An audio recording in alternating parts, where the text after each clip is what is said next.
Sir, ஏற்கனவே நீங்கள் விழிப்புணர்வு என்பதை பற்றி சொல்லும் பொழுதும் அல்லது ஆன்மீகத்தில் மெய்யுணர்வு, உண்மையான ஆன்மீகம் என்ன என்பதை பற்றி பல்வேறு கேள்விகளுக்கு விடை சொல்லும் பொழுது ஆசை, கோபம், காமம், களவு இது போன்ற பல விஷயங்களை தவிர்ப்பது, அதை எப்படி தவிர்க்கிறது அப்படிங்கிற நடைமுறை சொன்னாலும் கூட, கோபம் அப்படிங்கிறது ஒரு மனிதருக்கு ரொம்ப இயல்பாகவும் தினசரி வாழ்க்கையில் அடிக்கடி வர்றதாகவும் இருக்குது.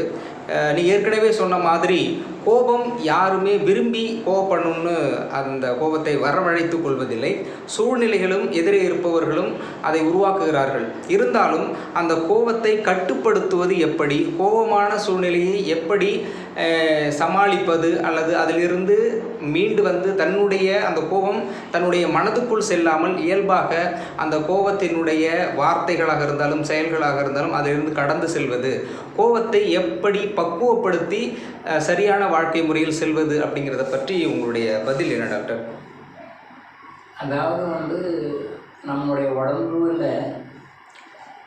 நம்முடைய வாழ்க்கையில் எந்த பிரச்சனைகள், நோய்கள் வந்தாலும் அது நம்ம முதல்ல ஆன்மாவில் இருக்குது, ஆன்மாவில் இருந்து மனசுக்கு வருது, மனசில் இருந்து உடம்பு பாதிக்குதுன்னு சொல்லுவோம்.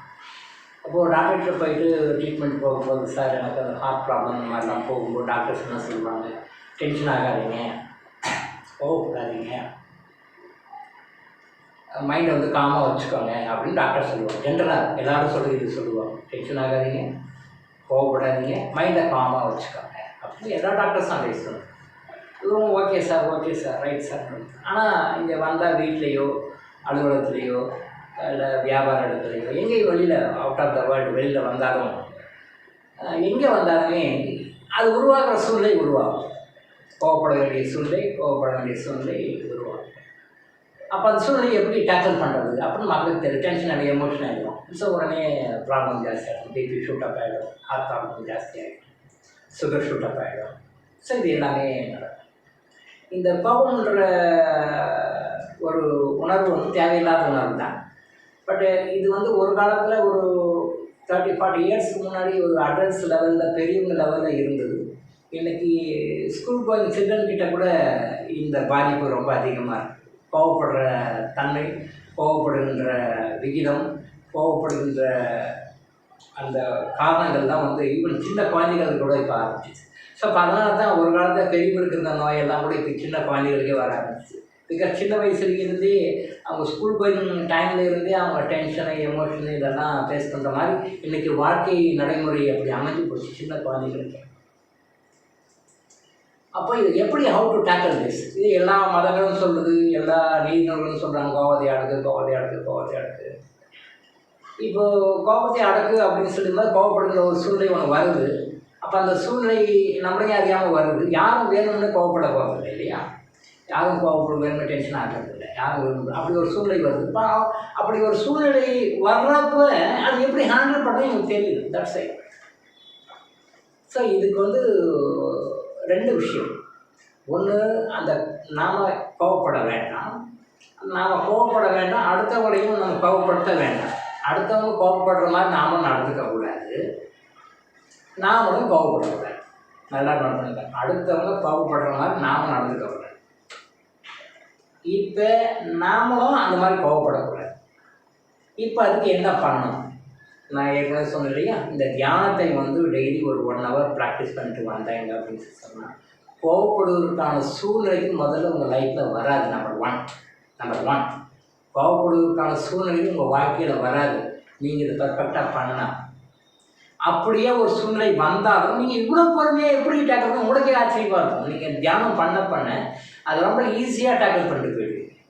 தியானத்தில் கிறிஸ்டல் மெடிடேஷன் அவ்வளோ விஷயம் இருக்குது. அதாவது உங்களுடைய அந்த மெடிடேஷன் பவர் உங்கள் பிரெயின்லையும் உங்கள் பாடி ஃபுல்லாகவும் அப்படியே ஆக்கிரமிக்கும் பொழுது, அது ஃபுல்ஃபில் ஆகும் பொழுது கோபப்படுற மாதிரி ஒரு சூழ்நிலையே உங்கள் லைஃப்பில் வராது. அப்படியே கோபப்படுற மாதிரி ஒரு சூழ்நிலை வந்தாலும் உங்களை கோபப்படுத்துறான்னு பார்த்தீங்களா, அவங்களுடைய தாக்கம் உங்கள்கிட்ட அவ்வளோவா இருக்காது. ரொம்ப, அதாவது எப்படி சொல்கிறதுன்னா, அதை ரொம்ப ஈஸியாக ஹேண்டில் பண்ணுற மாதிரி அவங்க நடந்துக்குவாங்க. அப்படியே அவங்க மீறி பண்ணாலும் நீங்கள் அதை ரொம்ப ஈஸியாக பெரிய விஷயமா அதை அட்டாக் பண்ணிட்டாங்க, டோன்ட் கேர் அப்படின்னு போகிற மாதிரி சொல்லுது. அந்த பாதிப்புகள் உங்ககிட்ட இந்த கோபத்தினால் வருகின்ற பாதிப்புகள் உங்களை எதுவும் பாதிக்காத மாதிரி உங்கள் மனமும் உடலும் அந்த மாதிரி டியூனப் ஆகிடும் மாறி. ஸோ நம்பர் 1 வந்து கிறிஸ்டல் மெடிடேஷன் டெய்லி பண்ணுங்கள். குறைஞ்சபட்சம் ஒரு 1 hour பண்ணுங்கள்.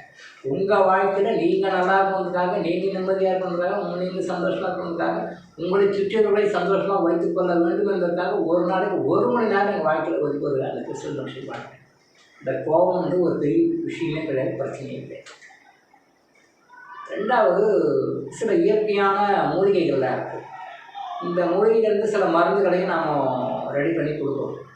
அந்த மருந்துகளை ஒரு நாளைக்கு ஒரு முறை ஜஸ்ட்டு ஹோமியோபதிக் மெத்தடில் நாமளே ரெடி பண்ணி கொடுக்குறோம். அது மூலிகைலேருந்து எடுக்கிறோம். எல்லா மூலிகைகளும் இருக்கிற விஷயம் தான். அந்த மூலிகைகளை நீங்கள் தொடர்ந்து அது ரெகுலராக ஒரு நாளைக்கு ஒரு டைம் 2 டைம் அது தொடர்ந்து எடுத்துட்டீங்க அப்படின்னு சொல்லி சொன்னால் உங்களுக்கு கோபம் வராத மாதிரியான சூழ்நிலைகள் உங்கள் வாழ்க்கையில் அமையும். உங்களோட வாழ்க்கையில் கோபம் வராத மாதிரி சூழ்நிலைகள் அமையும்.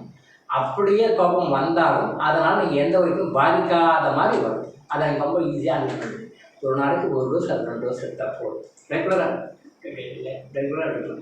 அப்படின்னா எப்போ வந்து கோவப்படுவதற்கான ஒரு சூழ்நிலை வருதோ, கோவப்படுற மாதிரி ஒரு சுச்சுவேஷன் கிரியேட் ஆகுதோ, இல்லை கோவப்படுற மாதிரி இந்த மாதிரி நிகழ்ச்சிகள் நடக்கும் நீங்கள் எப்போ எதிர்பார்க்குறீங்களோ எப்போ நடக்குதோ, அப்போ அந்த டைமில் 1 டோஸ் 2 டோஸ் வாயில் போட்டிங்கன்னா அந்த சூழ்நிலை 0வாக போயிடும். கோவப்படுற மாதிரியான சூழ்நிலை சந்தோஷப்படுகின்ற மாதிரியான சூழ்நிலைக்காக மாறிடும். கடவுள் வந்து இந்த மாதிரி நிறைய மூலிகை மருந்துகளை கொடுத்துருக்காரு. டாக்டர் ரொம்ப ஆக்சஸ்பெக்டருக்கு நம்ம அந்த மாதிரியான மருந்துகள் கொடுக்குறோம். என்னால் கோபத்தை கண்ட்ரோல் பண்ண முடியல, என்னால் கோபத்தை மேனேஜ் பண்ண முடியல, கோபம் வந்து எனக்கு ரொம்ப பெரிய பாதிப்பை ஏற்படுத்துகிறது, என்னை சுற்றியவர்களும் என்னை கோபப்படுத்தி என்னை வந்து ரொம்ப டார்ச்சர் கொடுக்குறாங்க அப்படின்னு நீங்கள் ஃபீல் பண்ணிங்கன்னா இந்த மருந்தை நீங்கள் வாங்கி வச்சுக்கிட்டு ஒரு நாளைக்கு 1 டோஸ், ஒரு 5 pills, 1 டோஸ் 5 pills. இதுக்கும் நீங்கள் எடுத்துக்கிற மற்ற மாதிரியான ட்ரீட்மெண்ட்ஸுக்கும் மற்ற மருத்துவ முறைகளுக்கும் இதுக்கும் சம்மந்தமே கிடையாது. இது வேறு, அது வேறு, என்டையர் இருக்குது.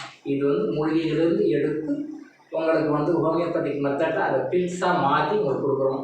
அந்த பில்ஸை நீங்கள் எடுத்துக்கும் போது அந்த மூலிகையுடைய சத்து உங்களுக்கு போகும்போது உங்களுடைய ஈச் அண்ட் எவ்ரி செல்லையும் அந்த கோபப்படுவதற்கு உண்டான சூழ்நிலை உருவாகாத மாதிரி சில மாற்றங்களை டிஎன்ஏ சில மாற்றங்களை ஏற்படுத்தும்.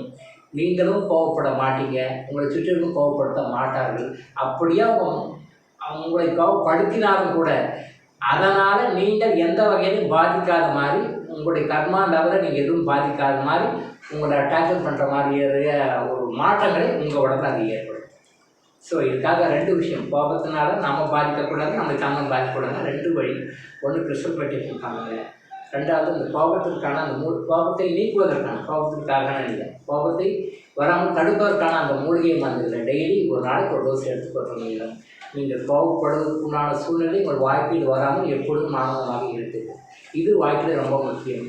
இந்த கோபம் வந்து வாழ்க்கையில் நம்ம பல்வேறு வகையான தீமைகளையும் பல்வேறு வகையான நெகட்டிவான சந்தர்ப்பங்களையும் ஏற்படுத்தி நம்மளோட வாழ்க்கை ரொம்ப துன்பத்தில் ஆழ்த்தக்கூடும். நிறைய பேர் துன்பத்துக்கான காரணத்தில் பாருங்கள், கோபப்பட்டதும் ஒரு காரணமாக இருக்கும். சில சூழ்நிலைகளில் சில சந்தர்ப்பங்களில் கோபப்பட்டதும் தேவையில்லாமல் கோபப்பட்டதும் தேவையில்லாமல் கோபப்பட்டு அதனால் செயல்பட்டதும் அதோட பிரிவுகளாக நம்ம கஷ்டப்படுவோம். அப்போ கிறிஸ்டல் மெடிடேஷன் செய்வதன் மூலமாகவும் இந்த கோபத்தை தவிர்ப்பதற்கான மூலிகை மருந்துகளை எடுத்துக்கொள்வதன் மூலமும் நம்ம கோபத்திலிருந்து விடுபட்டு சந்தோஷமாக நம்ம எப்பொழுதும் வாழலாம். ஸோ இந்த மாதிரியான இயற்கை முறைகளை நீங்கள் பயன்படுத்தும் போது, கடவுள் கொடுத்த இயற்கை முறைகளை பயன்படுத்தும் போது you will be always happy. Doctor Ilango Ayush hospital விழிப்புணர்வு இது. தொடர்ந்து இது மாதிரி பல அவேர்னஸ் வீடியோக்களை பார்க்க நம்ம சேனலை சப்ஸ்கிரைப் பண்ணிவிட்டு பெல் பட்டனை ப்ரெஸ் பண்ணுங்கள்.